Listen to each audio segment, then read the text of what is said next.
Assalamualaikum teman-teman jejak misteri. Apa kabar kalian semua? Semoga kalian semua selalu diberikan kesehatan dan juga dilancarkan rezekinya oleh Allah Subhanahu wa Ta'ala. Pada malam Jumat kali ini, saya akan membacakan satu cerita horor yang dikirimkan ke email misteri-jejak11@gmail.com.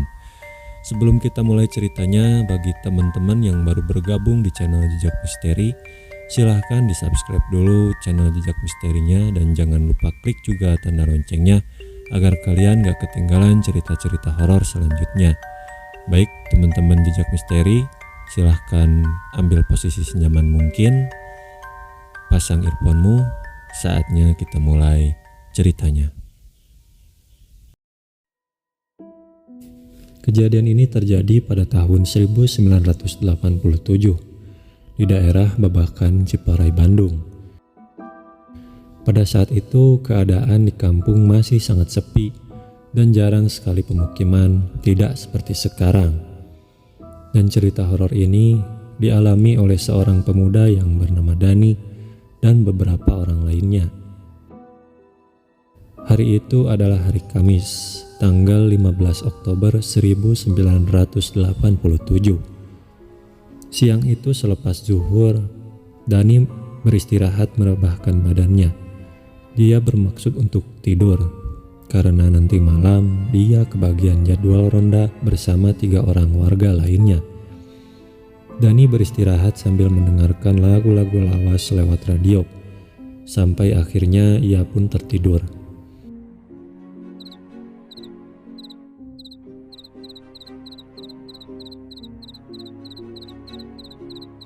Singkat cerita, jam 10 malam, Dani pun bersiap-siap untuk ronda.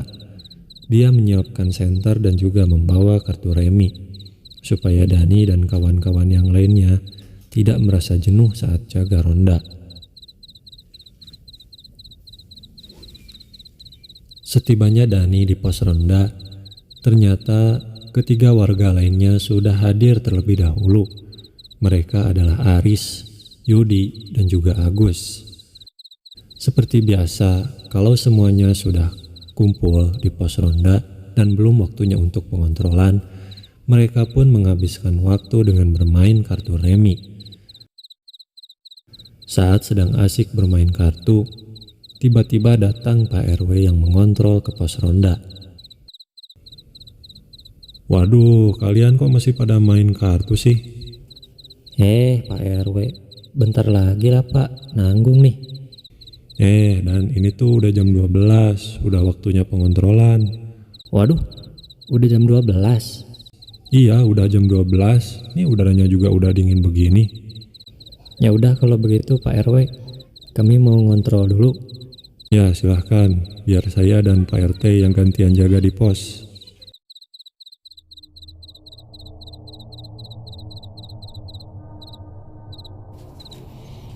Mereka pun berangkat meninggalkan pos ronda untuk mengontrol situasi di kampung itu.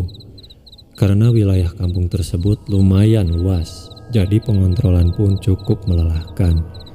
Sepanjang perjalanan, mereka berempat mengawasi situasi di kampung itu, sambil mengobrol dan sesekali memukul pentungan kayu.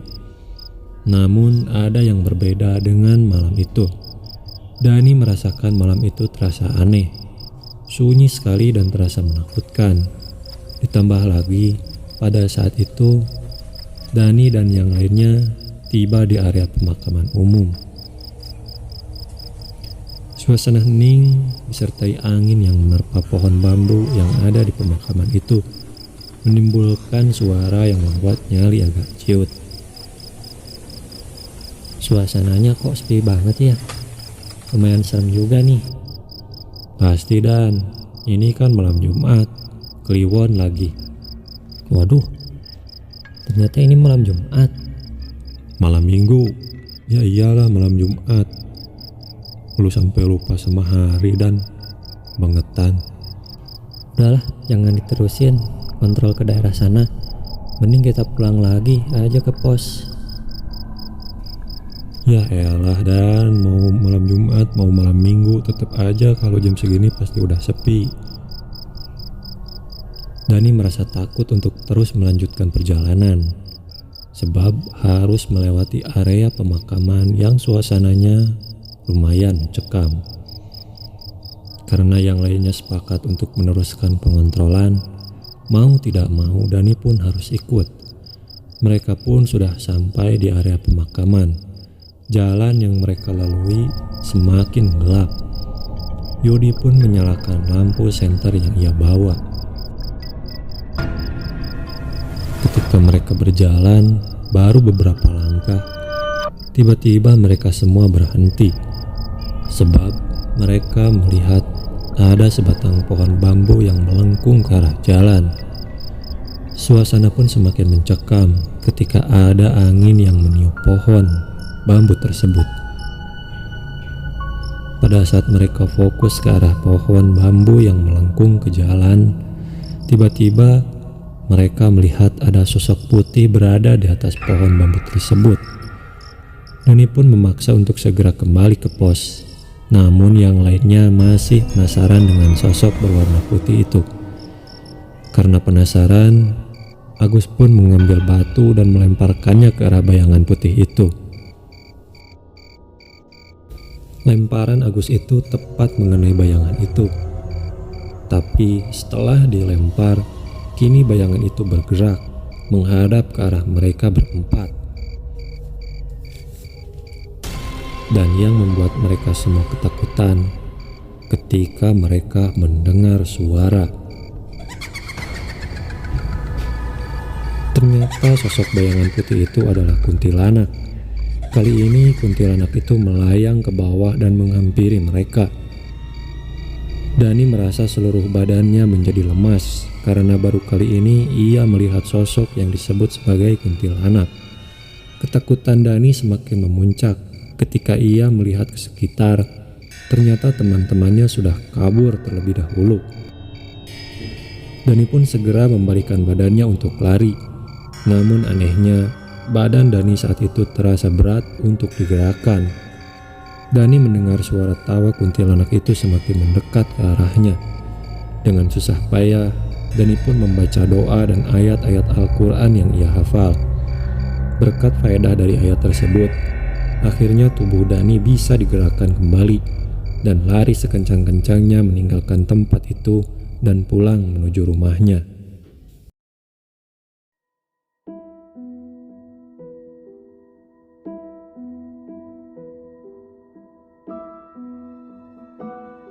Keesokan harinya mereka berempat, Pak RT, Pak RW, dan warga lainnya kembali berkumpul di pos ronda dan menceritakan apa yang mereka alami semalam. Akhirnya Pak RW memutuskan untuk memperbanyak jumlah warga yang berjaga ronda, khususnya pada malam Jumat.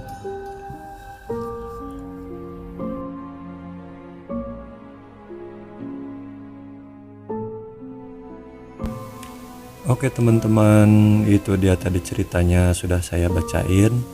Dan dengan berakhirnya cerita horor tadi, berakhir juga perjumpaan kita kali ini. Sekali lagi saya ucapkan terima kasih buat teman-teman yang sudah menonton video ini. Terima kasih juga bagi teman-teman yang sudah like, komen, dan subscribe. Akhir kata saya Sandi undur diri. Sampai jumpa di cerita selanjutnya. Wassalamualaikum warahmatullahi wabarakatuh.